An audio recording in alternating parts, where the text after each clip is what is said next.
यीशु मसीह के नाम में आप सबको जय मसीह की। आइए हम निकालेंगे मलाकी की किताब 4 अध्याय उसका 1 पद। यहाँ इस प्रकार से लिखा है, क्योंकि देखो वह धधकते भट्ठे का सा दिन आता है जब सब अभिमानी और सब दुराचारी लोग अनाज की खूंटी बन जाएंगे, और उस आने वाले दिन में वे ऐसे भस्म की हो जाएंगे कि उनका पता तक न रहेगा। सेनाओं के यहोवा का यही वचन है। आप यहाँ देखते हैं परमेश्वर का वचन कहता है कि देखो जो है वह धधकते और भट्ठे का सा दिन आता है जब सब अभिमानी और दुराचारी लोग अनाज की खूंटी बन जाएंगे।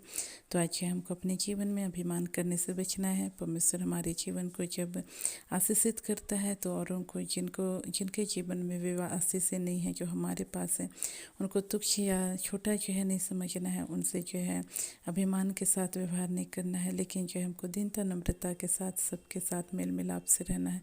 हम देखते हैं यीशु मसीह जो है राजाओं का राजा का पुत्र होकर के भी जो है वह एक दिन और नम्र जीवन को जिया। इस संसार में जो है छोटे से छोटे लोगों के साथ उठा बैठा, पापियों से जो है उसने जो है अपना उठना बैठना रखा और उनके जीवन को जो है बचाने का काम किया। तो आज जो है प्रिय हमको जो है जब परमेश्वर ऊंचाइयों की ओर लेके जाता है, एक आशीषित जीवन देता है, तो ऐसे समय में हमको जो है सावधान रहना है कि हम जो है अभिमानी ना हो जाए, हम घमंडी ना हो जाए, क्योंकि जो अभिमान और घमंड है ये जो है परमेश्वर के अनुग्रह को हमसे दूर करता है, या हमारे जीवन में जो है परमेश्वर के क्रोध को लेकर के आता है। जैसा परमेश्वर का वचन कहता भी है कि जो है वह दिनों पर अनुग्रह और अभिमानियों का सामना करता है। तो आज हमको अभिमानी होने से बचना है।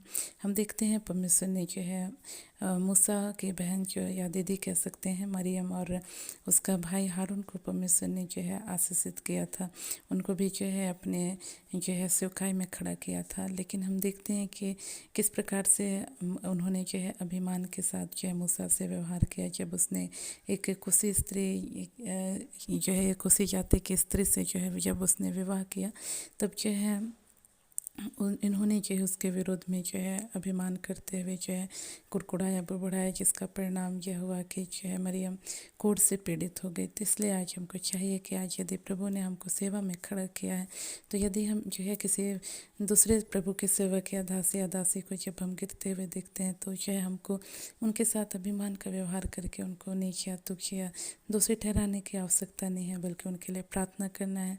प्रभु तो उनके जीवन को उठा और उन्हें सुधार, ऐसा करके हमको परमेश्वर के सामने निवेदन करना है, ना कि जो है उसको जो है दोषी ठहरा करके और भी जो है उसको प्रभु से दूर करना है। तो कहने का मतलब कि आज हमको अभिमानी बनने से बचना है और जो है अपने जीवन भर दीनता नम्रता के साथ जो है एक दूसरे के साथ मेल मिलाप से रहना है। इन वचनों के द्वारा परमेश्वर हम सबको आशीष दे।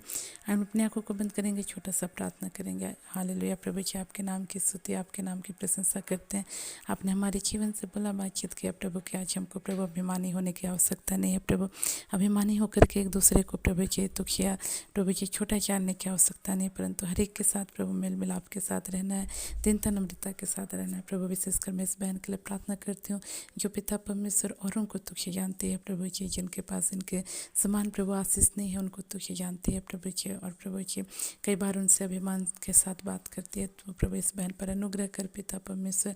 हाँ प्रभु, इसके इस अभिमान के कारण इसके शरीर में एक प्रकार का रोग प्रभु जी उत्पन्न हो गया है प्रभु जी, और वह रोग प्रभु जी कई दिनों से इसके शरीर में पाया जाता है प्रभु जी, और ये बहन उसका इलाज करा के थक जा रही है प्रभु जी। तो अनुग्रह कर ये अपने अपराधों को प्रभु जी मानने पाए, क्षमा मांगने पाए प्रभु जी, और पिता परमेश्वर होने दे प्रभु, इस बीमारी से आज़ाद होने पाए प्रभु। इस वक्त मैं तमाम भाई बहनों के लिए प्रार्थना करती हूँ जिनके जीवन में प्रभु अभिमान पाया जाता है पिता परमेश्वर, न चाह करके भी अनजाने में प्रभु उनसे ऐसा प्रभु जी व्यवहार प्रभु औरों के साथ हो जाता है प्रभु। ऐसे भाई बहनों की सहायता कर कि अभिमान करना छोड़ करके पिता परमेश्वर बड़ी दीनता नम्रता के साथ हर एक से मेल मिलाप पूर्वक रह सकें, ऐसा अनुग्रह कर प्रभु जी। इस वक्त मैं प्रार्थना करती हूँ तमाम भाई बहनों के लिए जो नाना प्रकार की बीमारियों से ग्रस्त है पिता परमेश्वर।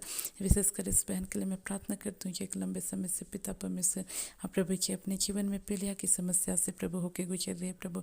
इनके जीवन में बार बार पीलिया का अटैक होता है प्रभु जी, तो अनुग्रह कर प्रभु इस वक्त चंगा करने वाली सामर्थ सिर से लेकर पैर तक इसी वक्त यीशु के नाम से बलपूर्वक उतरने पाए, और यीशु के नाम से बहन पूरी रीति से आच्छाद हो जाए प्रभु जी। ऐसे और उसके धन्यवाद, सारी याद सारी माँ आपको देते हैं। धन्यवाद साथ इन प्रार्थनाओं को यीशु के नाम मांगते हैं, आमीन। आप सबको जय मसीह की।